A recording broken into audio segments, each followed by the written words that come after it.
Abandonado yung bahay, oh. Halos di na maaninag ang kalsadang ito sa Cabuyao City sa Laguna dahil sa nagliyab na truck. Pumalat pa ang karga nitong pintura, kaya gumapang ang apoy sa kalsada. Nadamay ang isang nakaparadang SUV. Nakaresponde naman kaagad ang mga bombero at naapula ang apoy matapos ang halos isang oras. Wala namang napaulat na nasaktan sa insidente pero bumigat ang daloy ng trapiko. Bagyang bahay sa lugar na muntik madamay hindi naman naapektuhan. Inaalam pa ang dahilan ng apoy na nasa 800,000 piso ang halaga ng pinsala. Magandang hapon po! 4 na magkakaanak ang patay sa sunog sa Malibay, Pasay. Nasa 60 pamilya naman ang apektado. Nakatutok si Bea Pinlac. Ginising ng naglalagablab na apoy at maitim na usok ang mga residente ng Barangay 177 sa Malibay, Pasay City kaninang madaling araw. Ayon sa Bureau of Fire Protection, nasa 35 bahay ang natupok ng sunog. Ang lalaking ito, tila gumuho ang mundo nang makumpirmang nasawi sa sunog ang kanyang asawa, kapatid, 7 taong gulang na anak at 14 na taong gulang na pamangkin. Hindi ako nakalabas ng bahay. Tumalo nang hanap po ng ilog para makasave po. Wala na po akong nagawa, ma'am . Mahal na mahal ko po silang dalawa. Wala na . May 2 iba pang sugatan. Humigit kumulang 60 pamilya ang apektado. Ang ilan sa kanila, halos wala na rin daw na isalbang gamit. Parang higanti na yung apoy. Ang hirap. Ang hirap talaga pala ng ganyan, bigla-bigla. Wala na po kami nasagip eh. Kahit ano po, wala po kami nakuha. Kahit mga damit wala na po.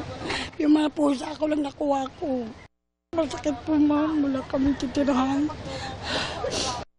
Sa tala ng BFP, umabot sa ikatlong alarma ang sunog na tumagal ng humigit kumulang 3 oras bago tuluyang maapula.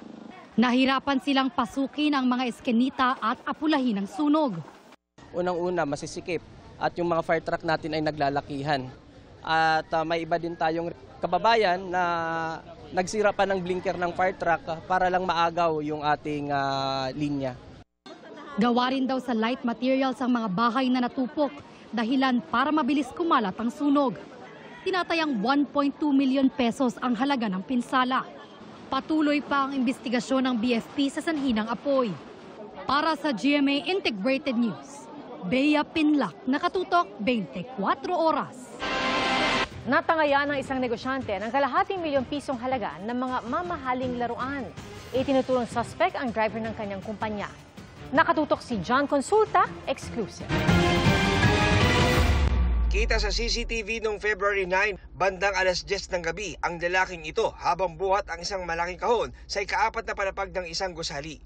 Inilagay niya ito sa pushcart at itinulak sa may elevator, bit-bit ang isa pang itim na trash bag. Nakarating siya sa ground floor at tuluyan niyang nailabas ng gusali ang kahon at black bag. Ang lalaki, tinangay daw ang mahigit 130 piraso ng mamahaling toy collection na nagkakahalaga ng kalahating milyong piso. Base sa investigasyon, ang suspect ay driver messenger ng kumpanya mula pa noong 2022. Nagtaka raw ang may-ari ng kumpanya dahil nawawala ang koleksyon ng laruan niya. Kaya agad niyang nireview ang kuha ng CCTV. Yung nawalang mamahaling toy collection ng ating complainant ay nagkakahalaga ng kalahating milyon. Ito po ay galing sa ibang bansa. Inilapit sa pulis kainta ang reklamo kahapon dahil ang empleyado di na raw pumasok mula nang mabisto umano. Nag-take advantage siya doon sa kanyang amo na pinagnakawan. Kaya papasok po sa qualified theft po ang kaso. Posibleng naibenta na raw ang mga ninakaw na toy collection, kaya mensahe ng mga pulis. Sa mga kababayan po natin na nakabili nitong mamahaling toy collection na ninakaw na suspect, ay maaari po kayong maipagtulungan dito sa aming police station para maibalik itong mga nanakaw. Sa kadahilanan na pwede po kayong makasuhan ng anti-fencing dito po sa bimili po kayo ng nakaw na gamit. Para sa GMA Integrated News, John Consulta, nakatutok 24 oras.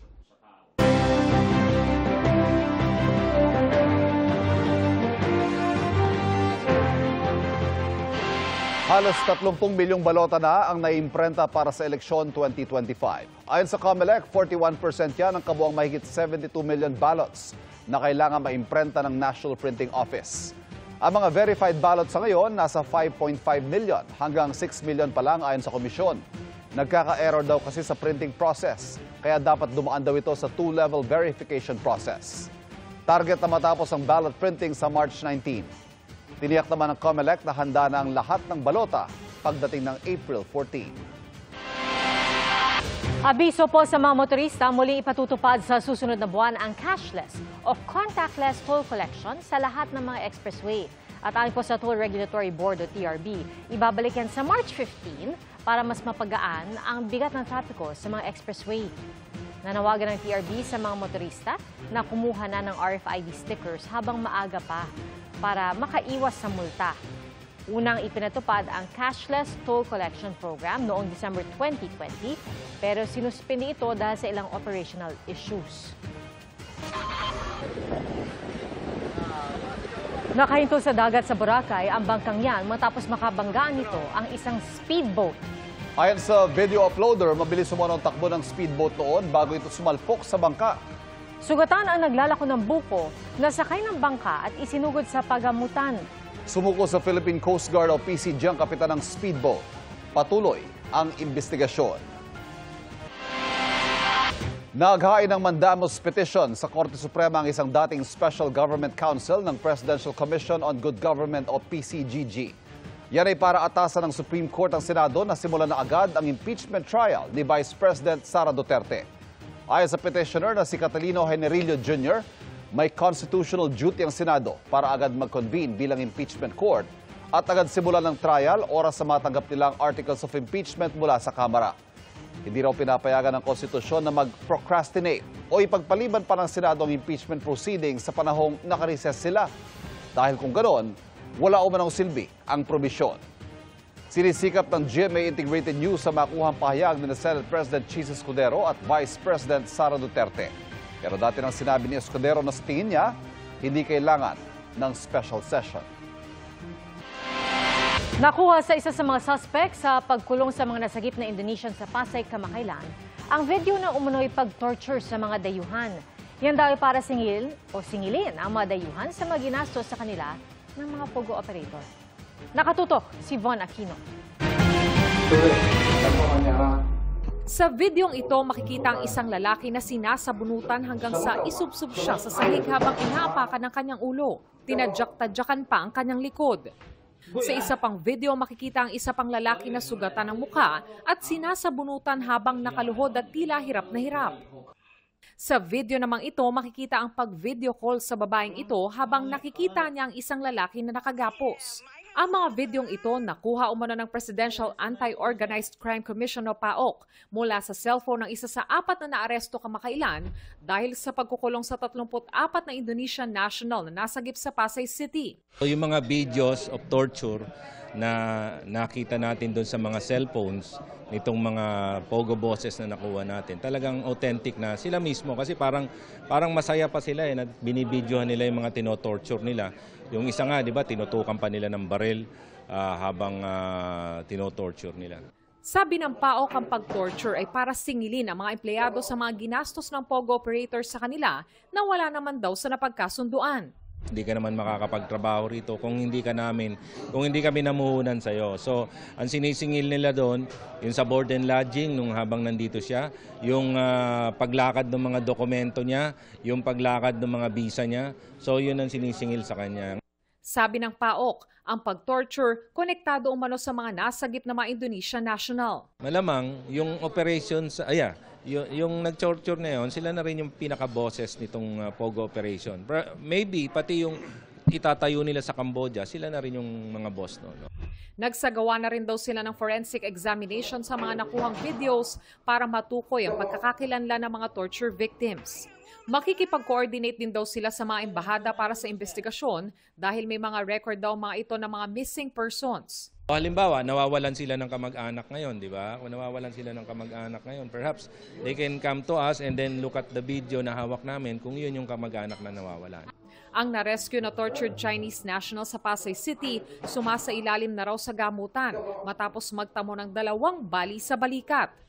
Maharap sa reklamong kidnapping at serious physical injuries sa mga suspect sa pag-torture. Hinihintay na lang doon ng PAOK ang confirmation ng Indonesian Embassy para naman sa voluntary deportation ng mga nasagip na biktima. Ayon sa PAOK, mahigit 100 small-scale POGO operators pang hinahanap at minomonitor nila. Para sa GMA Integrated News, Von Aquino, nakatutok, 24 oras. Niyanig ng lindol kagabi ang Hernani Eastern Samar, naramdam din sa iba pang bahagi ng Samar at Leyte provinces. Sa loob lang ng mahigit 12 oras naramdaman ang ilang aftershocks. Nakatutok si Luan May Rondina ng GMA Regional TV. Nakitaan ng bitak ang ilang gusali sa Hernani Eastern Samar, kasunod ng pagyanig ng magnitude 5.3 na lindol mag-aalas 9 kagabi. Sa dagat ang epicenter ng lindol na naramdaman din sa iba pang lugar sa mga probinsya ng Samar at Leyte. Ayon sa Hernani Disaster Risk Reduction and Management Office, base sa kanilang initial assessment kasama ang mga taga-Municipal Engineers Office, kahit nasa dagat ang pinagmula ng lindol, hindi tumaas o umalsa ang tubig. Walang naitalang pinsala sa kanilang seawalls o anumang medical emergencies. Passable pa rin ang kanilang mga kalsada at tulay. Based on reported naman po ng ating mga LGUs, wala naman po significant effects or damages. Ilang aftershock pa ang naitala matapos ang lindol. Pinakamalakas ang magnitude 5.2 na naitala kaninang pasado alas 9 ng umaga. Dahil dito, muling mag-i-inspeksyon sa Lunes ang mga otoridad, lalo na sa mga school building na hindi pa kasamang nasuri ngayong araw. As agreed with the local chief executive, magkakandak kami ng in-depth assessment by Monday together with other stakeholders like sa principal ng high school at saka sa deputy supervisor. Kasi hindi namin napasok yung mga loob ng mga schools dahil nga walang klase today. Para sa GMA Integrated News, Luan May Rondina ng GMA Regional TV, nakatutok 24 oras.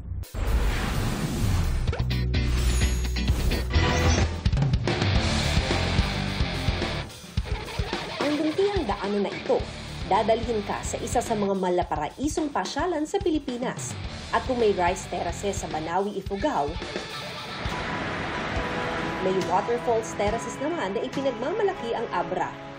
Sa bayan ng Tinig, mapapatitig ka sa ganda ng Kaparkan Falls. You will definitely fall in love sa linaw ng tubig at lakas ng agos nito papuntang Tinig River. Pwede ka pang magtampisaw sa mga mini pool ng Talon. Mabibighani ka rin sa mga rock formation at IG-worthy spots ng waterfalls.